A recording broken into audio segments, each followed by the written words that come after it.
Bonjour à tous et bienvenue dans le podcast On le dit ou pas, le podcast qui transforme le vécu en changement. Aujourd'hui, je reçois Marius. À 27 ans, il manage plus de 35 personnes dans un secteur qui est très riche en rebondissements puisqu'il s'agit du conseil opérationnel. Mais il y a encore quelques années, il était alternant, chargé de recrutement. Alors comment on passe de ce rôle à celui de manager d'une équipe entière ? Qu'est-ce qu'on apprend vraiment une fois sur le terrain ? Et surtout, qu'est-ce qu'on ne nous dit jamais sur le management ? Bienvenue dans On le dit ou pas, le podcast qui transforme le vécu en changement.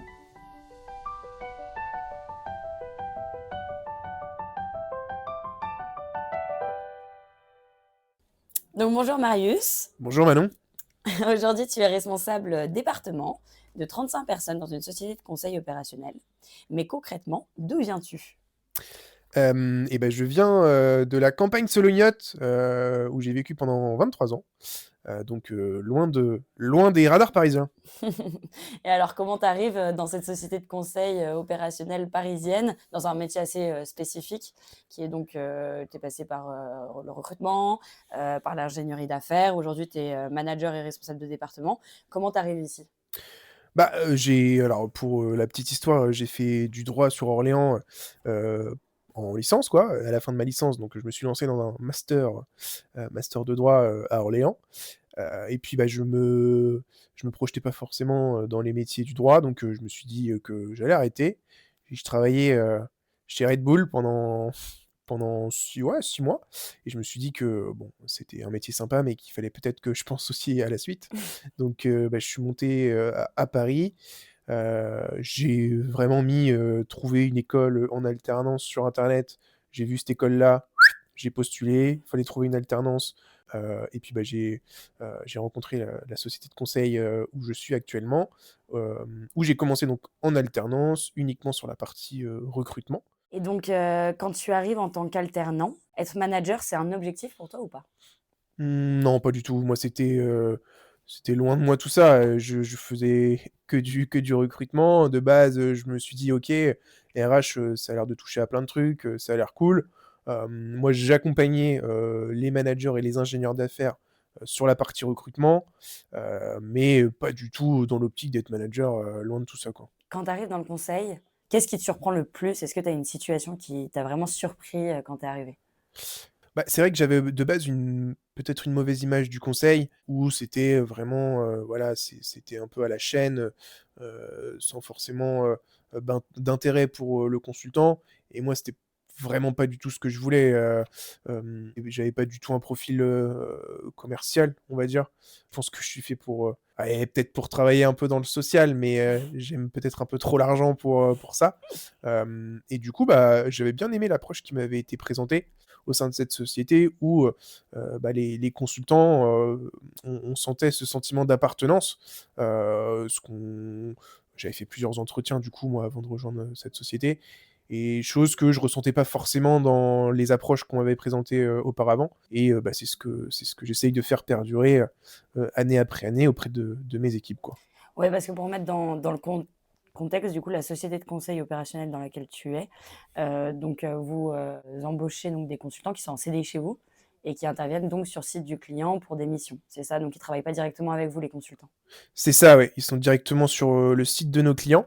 Donc on a des consultants qui ont besoin de ce sentiment d'appartenance, voilà, à une société. Et puis après, effectivement, on a des consultants qui en ont rien à foutre, hein. Ils sont là pour intervenir sur un projet en particulier.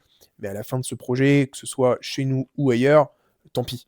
En revanche, moi, quand je suis arrivé, il y avait quand même beaucoup de consultants qui souhaitaient vraiment appartenir à cette entité, avoir ce sentiment d'appartenance. Et c'est ce que je trouvais plutôt cool, quoi. Oui, ce qui peut être difficile en sachant que comme ils ne travaillent pas directement avec vous, c'est toujours plus facile de se sentir appartenir à l'entreprise dans laquelle tu interviens tous les jours que de la société de conseil avec des managers qui sont d'ailleurs pas forcément hyper proches des consultants. Bah, c'est clair. C'est là où effectivement dans notre offre commerciale aussi, on est joignable, tous les jours, hein, même parfois le week-end, hein. Moi, quand j'ai un consultant qui démarre, un lundi, je laisse toujours, mon téléphone allumé et je le prends avec moi le week-end. Et c'est ce qui, effectivement permet, d'avoir ce sentiment d'appartenance, pour nos consultants. Alors ça demande, un peu plus d'activité, on va dire, un peu plus d'effort, mais moi je suis content de le faire, justement pour maintenir, ce sentiment-là, quoi. Est-ce qu'il y a quelque chose, j'en avais parlé avec une consultante qui me disait, c'est super parce que j'ai deux managers, le manager chez le client et le manager chez Altisem. Quand je me plains à un des deux managers et qu'il n'y a rien qui se passe, je peux me plaindre à l'autre manager. Est-ce que tu penses que ça se résume à ça ou pas réellement? Mmh, non, je pense pas, je pense que on va dire le «management» entre guillemets du client, en direct est beaucoup plus technique, peut-être, moins forcément humain. Nous derrière, oui, enfin moi j'ai pas du tout de formation technique, hein. Aujourd'hui je suis, enfin je quand je suis arrivé, voilà et j'avais pas le diplôme légitime pour, gérer des projets industriels. Mais du coup voilà, c'est plutôt un management de soutien, plutôt relatif aux différents aspects humains, heu, contrairement à un management peut-être un peu plus technique, où le client va penser avant tout, à son projet, à son produit, qu'à la personne. Et le moment concret où tu sens que ça bascule, que ça y est, tu es manager, est-ce que tu te souviens de ce moment? Dans l'intégration, du premier ingénieur d'affaires où voilà, tu passes dans une autre step. Tu penses à toi, tu étais, l'ingénieur d'affaires, de telle personne, et puis, bah, voilà, maintenant, le temps avance, parfois beaucoup trop vite et que maintenant, bah, c'est à toi de c'est toi qui as pris la place, de cette personne-là.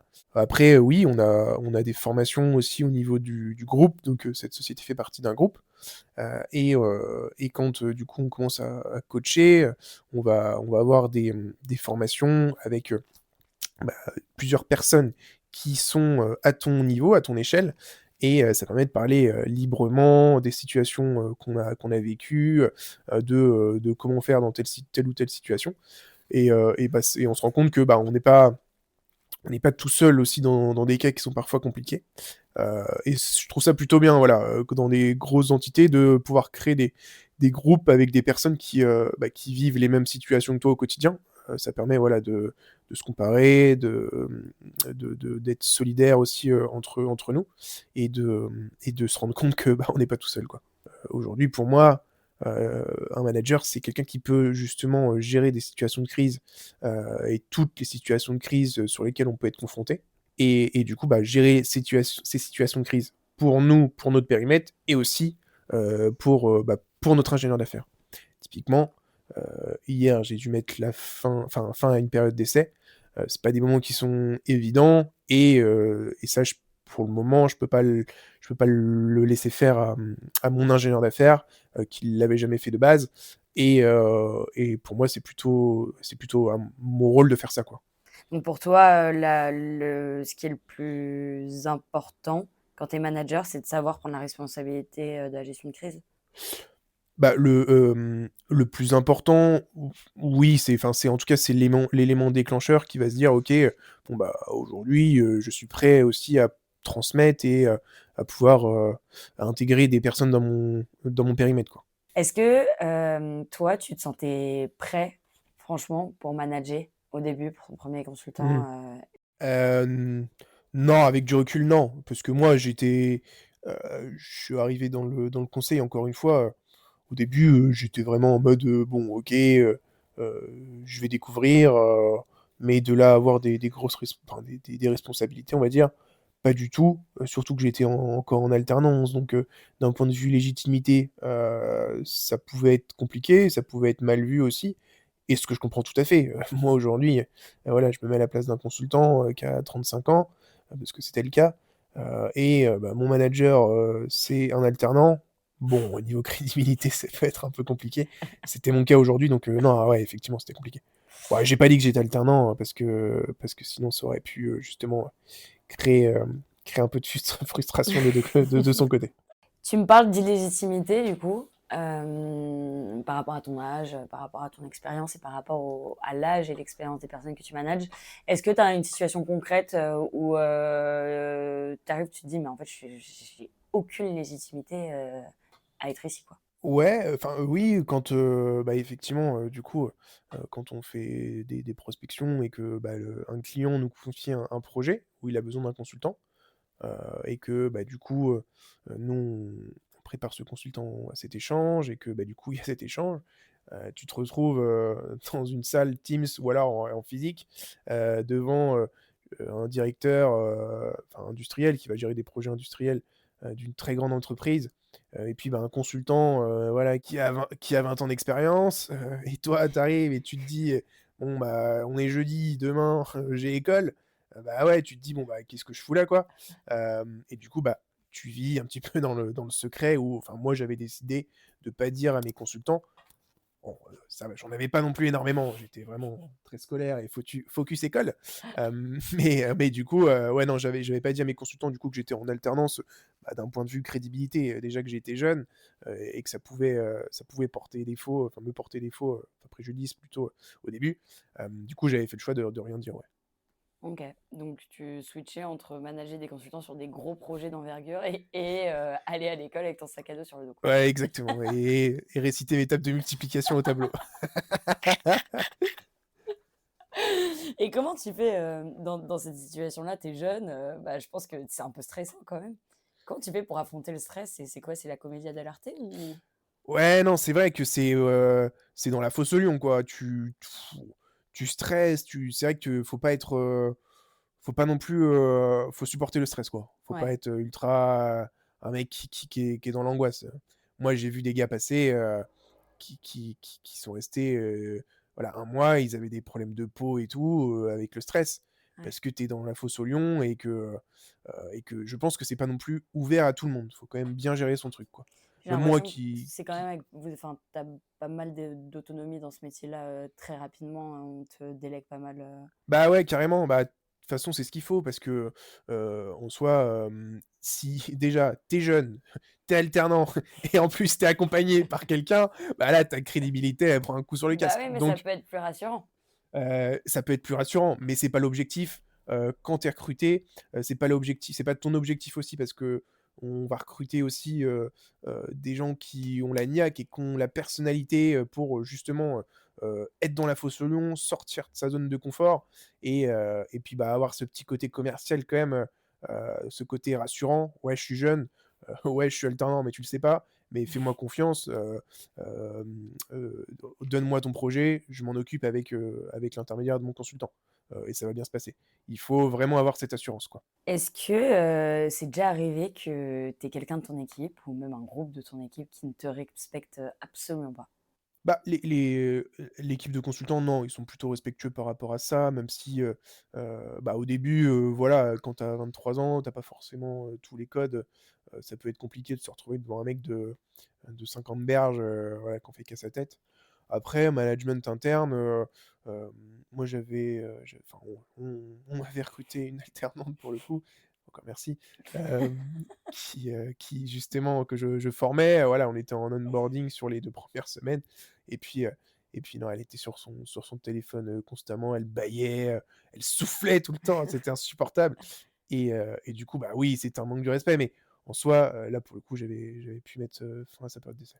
Et c'est pas c'est pas dur de mettre fin à la période d'essai et comment tu lui expliques à cette personne? Si, bah, c'était horrible parce que, bah, du coup, elle avait besoin de cette alternance pour poursuivre dans les études. En revanche, voilà, moi, j'avais quand même enfin, suffisamment de recul sur la situation. Je me suis dit: «Moi, je suis là pour aider les gens. En revanche, je suis pas là pour être pris pour un con», que ce soit moi ou même, bah, les autres alternants qui étaient arrivés en même temps. Il y avait vraiment un décalage en termes d'investissement et du coup, je pense que c'était mieux pour tout le monde, de pouvoir, bah, mettre fin à la période d'essai, dès maintenant, quoi. Sur le moment, tu es gêné quand tu as à prendre ce genre enfin, quand tu as à prendre ce genre de décision et à l'annoncer à la personne? Non, je suis pas gêné. Enfin, moi, je pars du principe que quand j'ai tout donné et qu'il y a pas d'autre issue, bah, on est obligé enfin, j'ai aucune gêne à l'annoncer. Là, pour des consultants, ça peut être particulier, aujourd'hui, si on a consulté tous nos clients, si on a fait part de la disponibilité, de notre consultant à tout le monde, et qu'on a aucun projet, heu, je suis pas gêné d'annoncer, enfin, ou de trouver une solution pour pouvoir se séparer. En revanche, je vais être gêné quand, j'estime qu'il y a encore des possibilités, qu'on n'a pas tout mis en œuvre pour faire démarrer un consultant, et là, enfin, mettre fin à une période d'essai ou, trouver des solutions pour s'en séparer, bah, là, ça va me déranger. Pour l'alternante, du coup, moi, je lui en avais déjà parlé, j'avais pu faire des points avec elle, il y avait rien qui avait évolué. Après dans ma tête, c'était: «Bon, bah, écoute, tu veux pas y mettre du tien, bah, il y a pas d'autre issue que de mettre fin à cette collaboration». Est-ce que tu as déjà fait face à un licenciement qui t'a marqué? Ah bah, ouais, ouais, carrément, j'étais encore alternant en plus à ce moment-là. J'avais, un consul enfin, du coup, j'accompagnais une grosse structure en agroalimentaire, et bah, mon client m'appelle, pour me dire: «Bon, bah, ça va pas du tout avec Julien», alors on va l'appeler Julien. Il a fait un signe nazi, sur, le site industriel, et du coup, bon, bah, voilà, il faut trouver des solutions. Bon, moi, je vais du coup avec, ma responsable des ressources humaines sur le site, et donc là, bah, encore une fois, question de légitimité, c'était un bel exemple vu que j'étais avec la DRH, de ce groupe, avec, bah, mon client qui s'occupait de différents projets, sur le site et bah, du coup mon consultant, ma RRH et moi. Et du coup, bah, là, effectivement, l'idée, c'était de pouvoir, trouver des solutions ultra rapidement et dans ce métier, c'est ce qui est parfois demandé, ce qui est parfois compliqué, c'est, en une demi seconde, OK, trouver une solution et faire adopter tout le monde cette solution. Là, bon, bah, pour le coup, on nous a exposé les faits. Bah, c'était un consultant qui était en plus là-bas depuis 1 an et demi, donc bah, fin de projet, immédiat et hem et licenciement pour faute grave, quoi. Et c'est toi qui lui as annoncé le licenciement? C'est moi, c'est moi, mais j'étais accompagné quand même à l'époque parce que, bah, encore une fois, j'étais tout junior et du coup, ouais, non, il y avait mon N+1 et la responsable de ressources humaines qui était là, ouais. Quelle est la pire erreur que tu aies pu faire en tant que manager? Bah, c'est que, du coup, enfin, ça faisait, ouais, 3 ans et demi que j'étais, du coup, dans la même société. Je pouvais, du coup, bah, recruter, un ingénieur d'affaires et on m'avait dit: «Écoute, nous, on a quelqu'un qui, veut se rapprocher, de Paris, qui est actuellement, du coup, dans le sud. C'est une opportunité pour toi, de l'embaucher, de la recruter. Qu'est-ce que tu en penses?» Moi, plutôt fonceur, je dis: «Ouais, bah, écoute, oui, pourquoi pas?» Et sauf qu'effectivement, ça fitait pas forcément, beaucoup avec cette personne-là. J'ai peut-être été un petit peu trop fonceur sur le coup.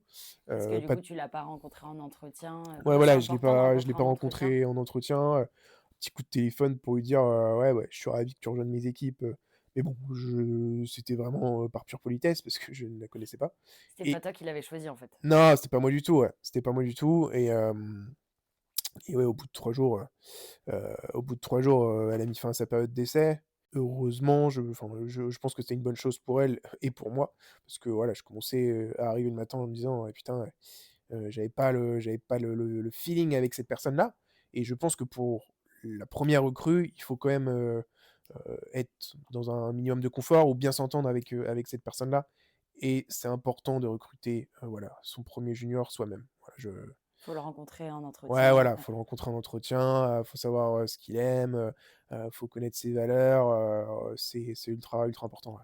et tu disais que du coup, le matin, tu y pensais en te disant: «Ah mais on n'a pas le feeling» et cetera. C'est quoi? Tu avais presque la boule au ventre de dire que tu t'entendais pas avec, Ouais, non, la boule au ventre, non, peut-être pas quand même, un petit mais stress? ouais, j'avais un petit stress, voilà, je me suis dit: «Putain, OK, je vais avoir quelqu'un à côté de moi, que je dois quand même, bah, coacher, et avec qui, j'ai pas d'accroche, j'ai pas de feeling», donc ouais, j'y allais avec un petit peu moins le sourire, quoi. Est-ce qu'il y a une situation en tant que manager où tu t'es dit: «Oh là là là là, là ça peut mal tourner»? Tu prends quelle décision à ce moment-là?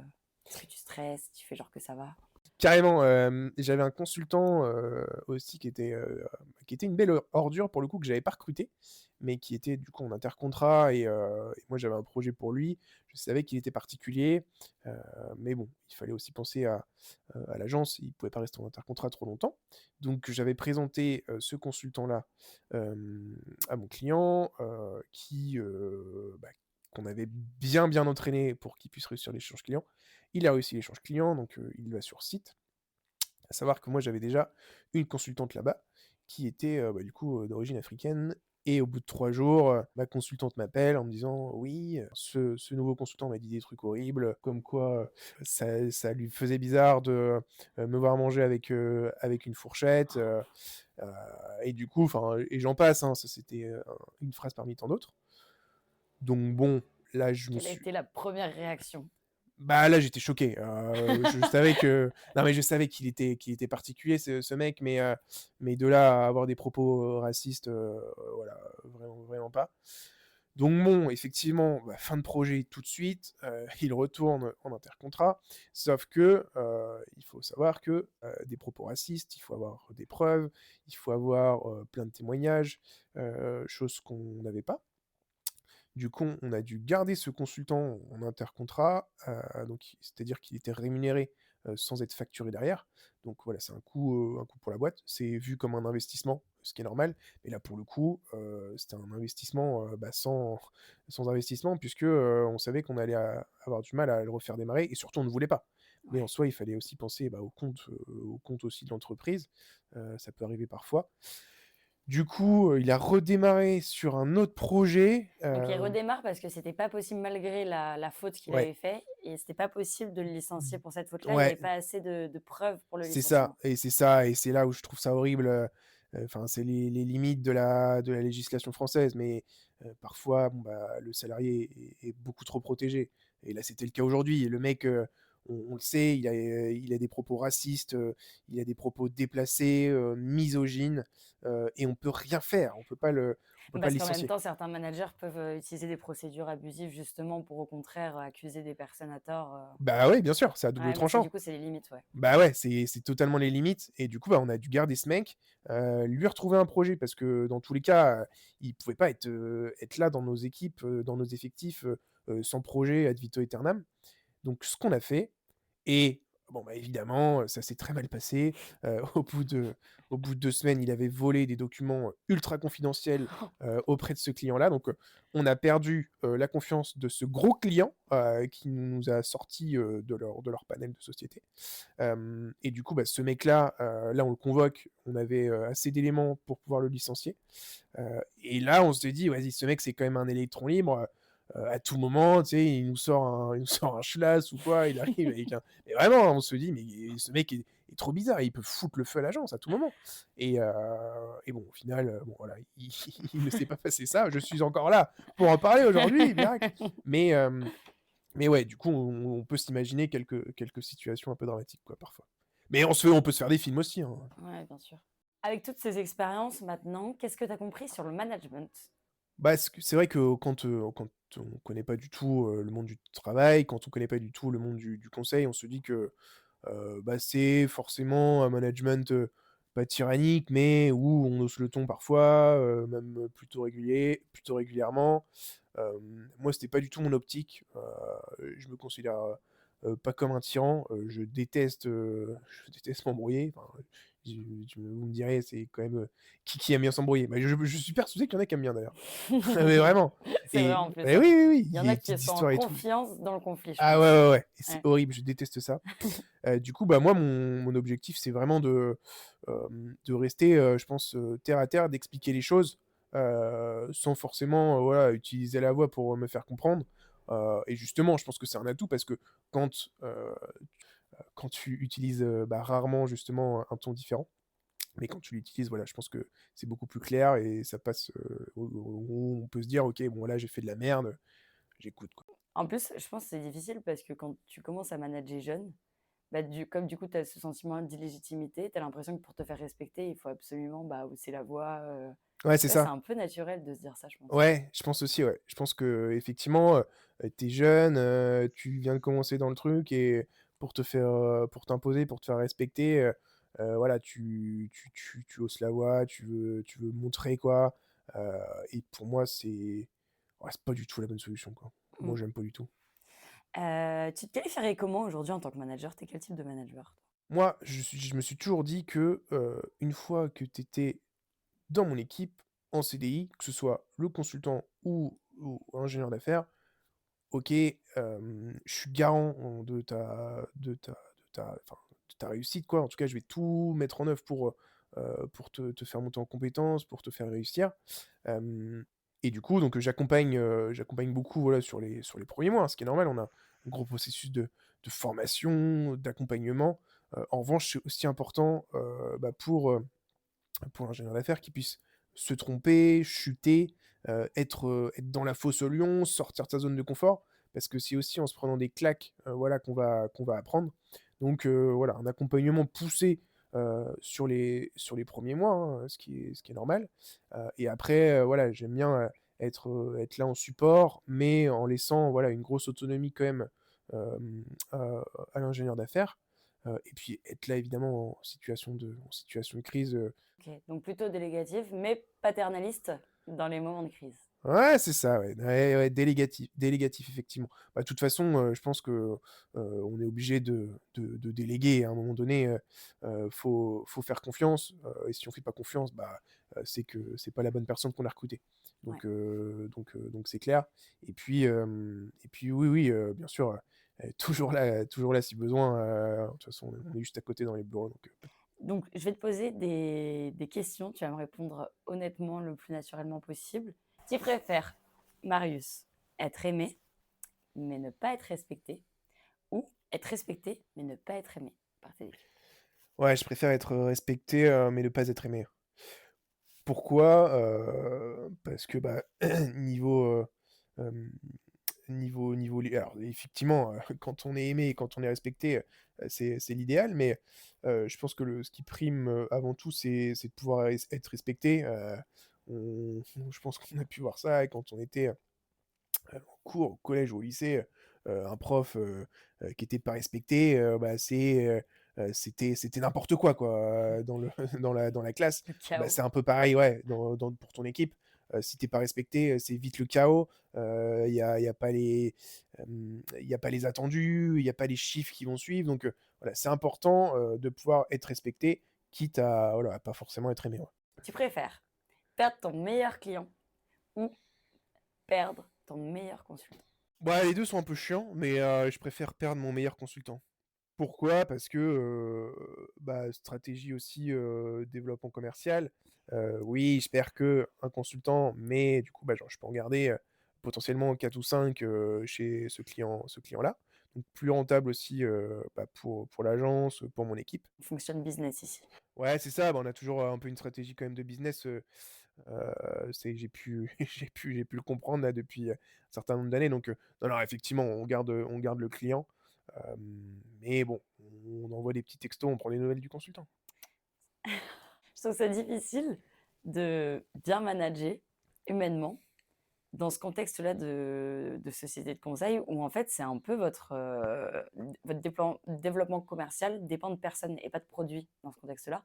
Et du coup, je trouve que c'est difficile de bien manager quand on pense directement aussi rapidement business. Ouais, bah, faut faire la part des choses, effectivement. On parle, ouais, c'est clair, on parle beaucoup d'investissement, quand on parle d'intercontrat. Oui, bon, bah, on rémunère du coup un consultant, sans projet pendant une période, d'1 mois, 1 mois et demi. C'est de l'investissement parce que derrière on va lui retrouver un projet. Mais quand la période est trop longue, voilà ce que je disais un peu tout à l'heure, quand, nous on a mis tous les moyens pour retrouver un projet, pendant une période donnée et que voilà ça a pas abouti, soit pourquoi? Parce que, la mobilité géographique est trop restreinte, soit parce que, bah, le marché a changé et qu'on a plus besoin, de ces compétences-là, bah, là on est obligé de trouver des solutions. Bon, bah, oui, effectivement, tu es resté 4 ans dans nos équipes. On t'a trouvé des projets qui sont super challengeants, qui ont permis de te faire monter en compétences. En revanche, aujourd'hui, tu es plus forcément dans le modèle.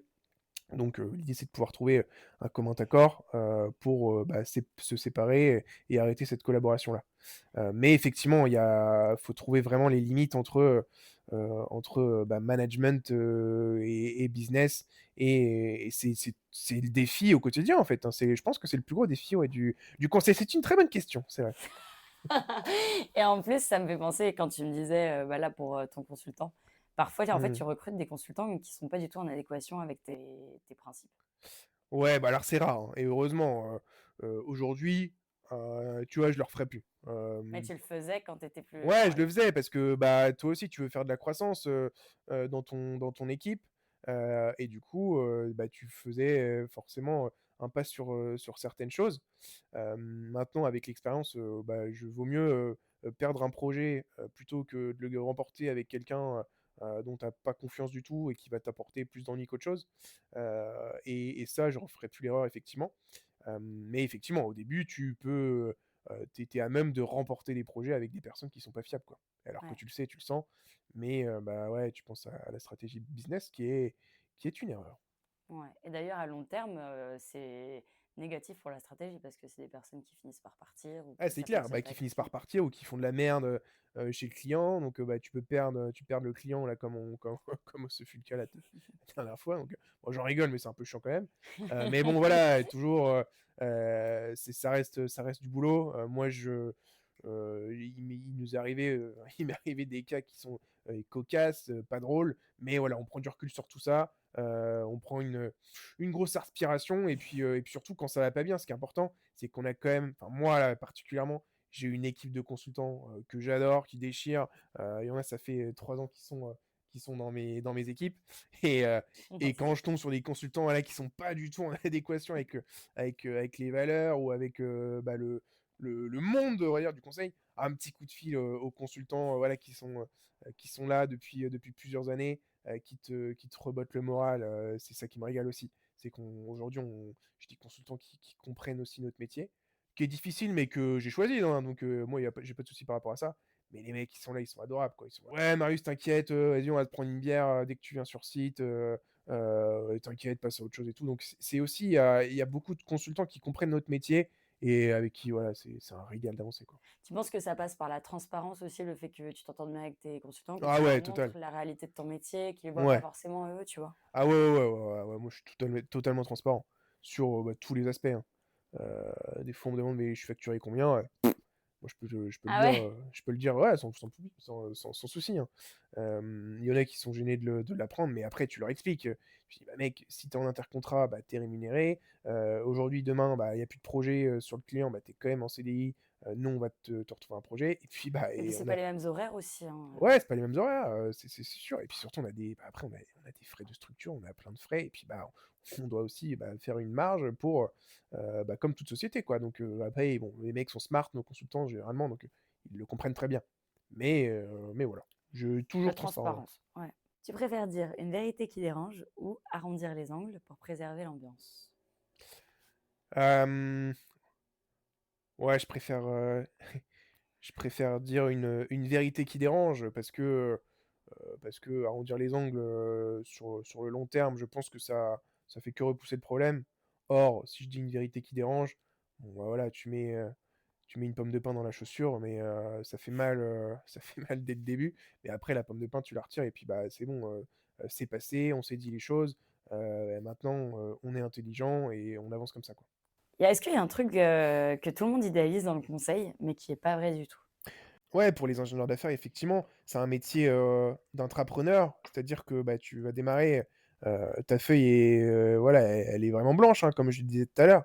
Tu dois tout monter, personne te connaît, que ce soit, bah, les candidats, les clients, donc bah, c'est à toi de te faire identifier. C'est à toi de pouvoir, bah, recruter tes gars. C'est à toi de prendre ta voiture, d'aller sur le site pour, bah, remporter des projets. Donc bah, voilà, dans une stratégie de volume. En revanche, après, il va y avoir les premières situations, on va dire, de crise qui vont arriver. les fins de projet, les intercontrats qui vont subvenir, des démissions aussi, ça peut arriver. Et bah, du coup, voilà, soit des fins de période d'essai, et c'est là où faut être résilient parce que effectivement, ce métier est trop cool. On en apprend, bah, tous les jours, on échange avec des interlocuteurs qui sont ultra différents. Mais, bah, il y a aussi les mauvais côtés, les côtés un peu sombres du métier, bah, qu'il faut savoir prendre en main.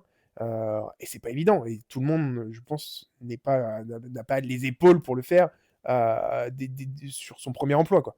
Donc, donc ouais, c'est ça un petit peu, c'est un métier qui est ultra challengeant, mais voilà, faut savoir se faire du mal aussi et parfois c'est compliqué, humainement de se séparer de certaines personnes qu'on apprécie, mais parce que, bah, voilà, aujourd'hui, on n'est pas en capacité de pouvoir les garder dans nos équipes, quoi. Ouais, et d'autant plus que le turnover, dans ce secteur-là est très élevé, hein, c'est pas pour rien. Ouais, c'est très élevé, effectivement. Pourquoi?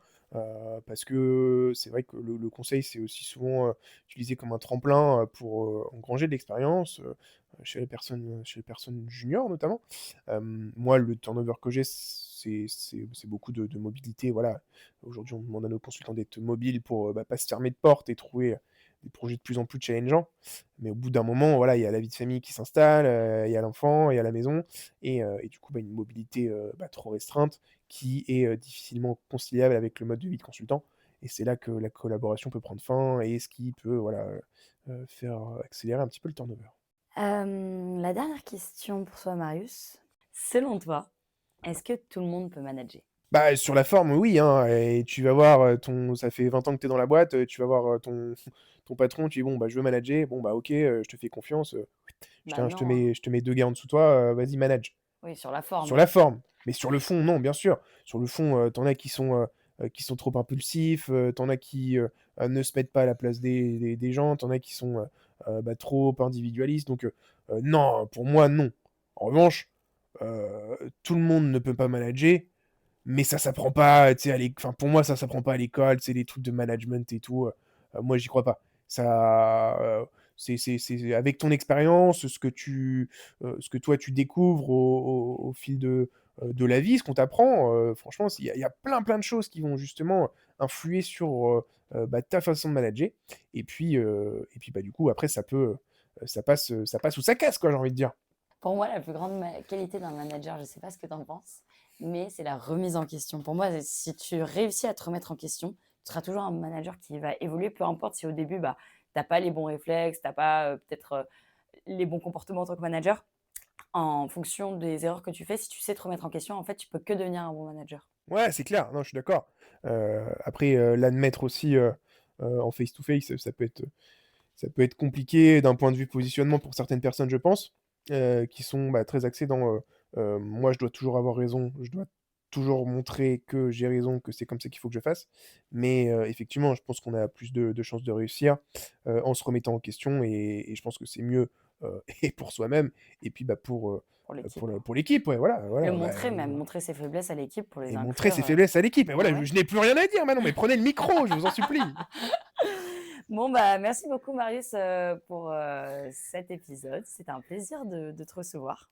Eh bah, plaisir partagé, et puis j'espère que tu me rappelleras pour parler de plein d'autres sujets. Oui, et en sachant que Marius, là, depuis tout à l'heure, est installé, allongé, heu, sur son canapé, comme C'est si j'étais, la psy. c'est Donc vrai, non, voilà. mais ça, tu sais que c'est un gros problème, mais même moi, au travail, tous les jours, je mets une chaise en face, ma table pour allonger mes jambes. J'ai des gros problèmes et je La pense posture managériale est en tout cas est à horrible et là, son tout ce comble. que j'ai dit pendant ces 50 dernières minutes, envolé. Non, c'est vrai que j'ai des problèmes, je sais pas, je pense avoir des problèmes aux jambes. C'est Peut-être que avec j'aille l'âge. consulter. Ouais, Ouais, c'est c'est avec avec l'âge, hein. Bah, je suis ouais. plus tout jeune maintenant. Je suis plus alternant, hein. J'ai plus les tables de multiplication tous les vendredis maintenant. Bon, bah, merci Marius, je te remercie pour cet échange et je te dis à très bientôt. Merci à toi. Au revoir Marius. Au revoir. Si vous aussi vous avez une expérience à partager, qu'elle soit positive ou négative, en tant que manager ou en tant que salarié, n'hésitez surtout pas à me contacter à l'adresse email onditoupas@gmail.com. Et en attendant, je vous souhaite à tous une très belle journée ou une très belle soirée. C'était On dit ou pas, le podcast qui transforme le vécu en changement.